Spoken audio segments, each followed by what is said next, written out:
दी दोस्तों, ये है फुटबॉल देख रहे हैं, इसकी आवाज़ भी आप सुन रहे हैं, ऐसे आवाज़ लगातार मैं आपको दोस्तों फुटबॉल की जानकारी देता हूँ, फुटबॉल की खबरें दिखाता हूँ, ग्राउंड से दिखाता हूँ, लेकिन आज एक अनोखे फुटबॉल के बारे में बताऊँगा। लगातार मैंने ब्लाइंड क्रिकेट की बात की, आज ब्लाइंड फुटबॉल की बात करूँगा। जी हाँ, दो हमारे साथ ब्लाइंड फुटबॉलर हैं जो भारतीय फुटबॉल टीम में खेलती, उनसे जानूँगा उनके बारे में, उनके खेल के बारे में और ब्लाइंड फुटबॉल होता क्या है।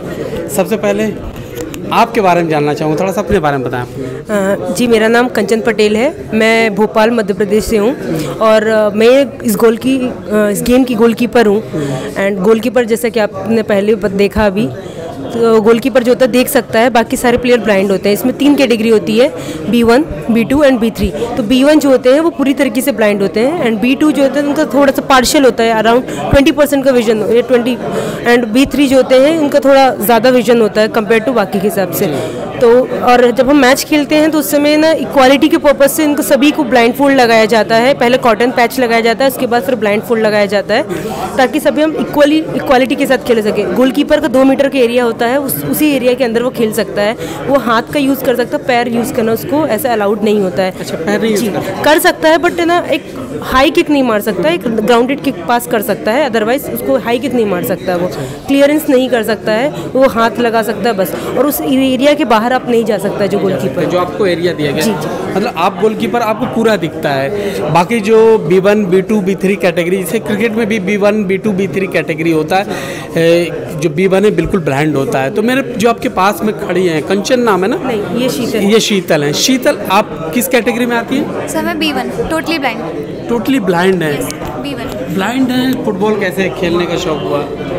सर सबसे पहले तो मैं अपने बारे में बता दूं तो मैं वैसे, मेरा नाम शीतल है और मैं यूपी हापुड़ से बिलोंग करती हूँ, लेकिन मैं उत्तराखंड की तरफ से खेलती हूँ क्योंकि मैं NIPVD में डिप्लोमा सेकेंड ईयर की स्टूडेंट हूँ, तो मैं वहीं की टीम से खेलती हूँ। तो मेरे खेलने की शुरुआत भी वहीं से हुई, क्योंकि वहाँ पे जो मतलब वो सबसे बड़ा इंस्टीट्यूट है, एशिया का नंबर 1 इंस्टीट्यूट है, विजुअली इम्पेयर्ड के लिए है। तो वहाँ पे गेम बहुत होता है, तो फुटबॉल भी होता था। तो जब 2021 में मेरे कोच मिस्टर नरेश सिंह निहाल सर हैं, उन्होंने इंट्रोड्यूस कराया हमें ब्लाइंड फुटबॉल से, लेकिन कंटिन्यू मैंने 2023 से खेलना शुरू किया।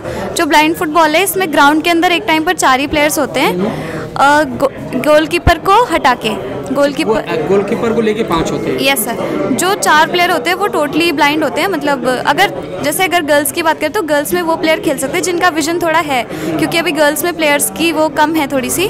लेकिन जो मेंस में है, मेंस में टोटली ब्लाइंड प्लेयर्स ही ब्लाइंड फुटबॉल खेलते हैं। तो गर्ल्स में भी अगर बात करें तो जब कोई भी प्लेयर ग्राउंड के अंदर आता है तो वो टोटली आई पैच्ड होता है, जैसा कि बता चुके हैं वो। तो अगर हम अपनी बात करें तो हम हर एक प्लेयर वॉय साउंड करता है जिसके भी पास बॉल नहीं होती। वॉय मीन्स मैं यहाँ पे हूँ ताकि इंजरी ना हो, वो टकराए ना। और जब सारे प्लेयर्स वॉय बोलते तो जिस प्लेयर के पास बॉल होती है उसको पता चल जाता है कि मुझे इधर से क्रॉस करना है, यहाँ पे प्लेयर है, मुझे इस डायरेक्शन में ड्रिबलिंग करनी है, मुझे इस डायरेक्शन में जाना है। और हमारे ब्लाइंड फुटबॉल में एक सेंटर कोच होता है जो सेंटर में गाइड करता है प्लेयर को, कि थोड़ा बहुत गाइड करता है, मतलब किधर जाना है, क्या है। और एक 12 मीटर एरिया के बाद, जैसा कि आपको पता है 20x40 का ग्राउंड होता है, तो 12 मीटर एरिया के बाद अपने जब हम गोल पोस्ट की तरफ जाते हैं तो गोल गाइड हमें गाइड करता है कि हमें किधर शूट करना है जी। तो उससे हमें पता चलता है कि हाँ हम अपने एरिया के अंदर आ चुके हैं। 12 मीटर से पहले गाइड जो होता है वो गाइड नहीं कर सकता।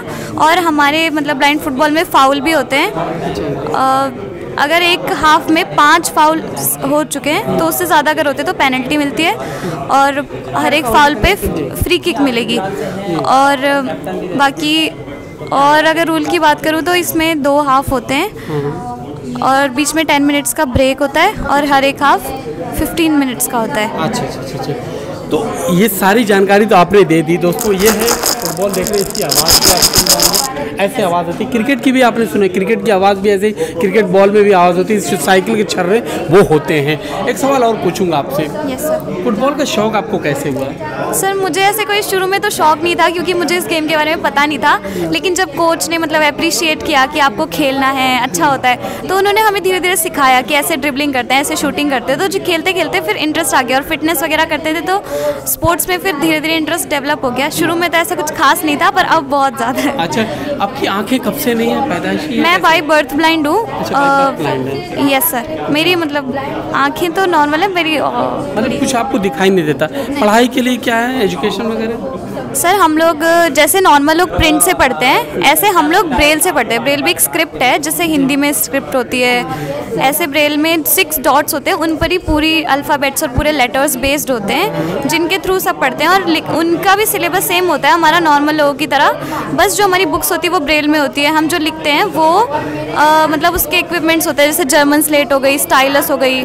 मैथ्स के लिए हम लोग टेलर फ्रेम वगैरह यूज़ करते हैं। और हायर एजुकेशन के एग्ज़ाम्स हम लोग कंप्यूटर्स में देते हैं या फिर स्क्राइब के थ्रू देते हैं, मतलब हम लोग उसको बताते हैं, वो लिखता है। जी जी जी।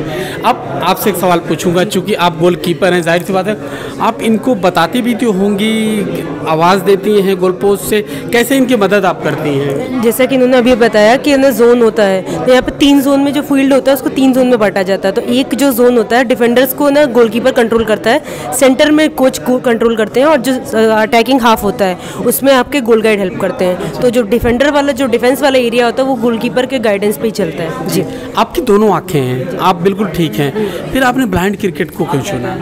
ब्लाइंड फुटबॉल ब्लाइंड फुटबॉल, माफ कीजिएगा, ब्लाइंड। मैं पहले भी ना नॉर्मली साइटेड प्लेयर भी खेलती हूँ, मैं साइटेड फुटबॉल भी खेलती हूँ, सो वहाँ पे भी मैं गोलकीपर हूँ। तो ऐसे मेरे एक कोच हैं, एमपी के जो कोच हैं साहिद सर, उन्होंने इंट्रोड्यूस कराया, उन्होंने कहा कि ट्राई करना चाहोगे, देन देयर आई सॉ कि वो लोग बहुत इतने एफर्ट के साथ खेलने से, तो फिर मैंने अपना स्टार्ट किया 2022 से मैंने स्टार्ट किया यहाँ पे ये खेलना। अच्छा, तो क्या ये जब सारे आपके खिलाड़ी तो ब्लाइंड होते हैं, दृष्टि बाधित होते हैं, उनके साथ खेलती हैं तो कैसा महसूस होता है, मतलब अलग नहीं लगता? इनके साथ अगर आपको काम करना है या फिर इनके साथ आपको खेलना है तो आपको पेशेंस बहुत रखना पड़ेगा, धैर्य रखना पड़ेगा, क्योंकि इनको आप सिखाना चाहेंगे तो धीरे सीखेंगे। इनको कोई भी चीज़ है इनको आराम से सिखाना पड़ेगा। बहुत सारे अगर जिसके पास पेशेंस नहीं है वो इनके साथ काम नहीं कर सकते, क्योंकि धैर्य का होना बहुत ज़रूरी है इनके साथ में काम करने के। आखिर सवाल पूछूंगा, IBSA वुमेन्स फुटबॉल वर्ल्ड के बारे में, जो चैंपियनशिप होने वाली 2025 में होगी, इसमें क्या संभावना है?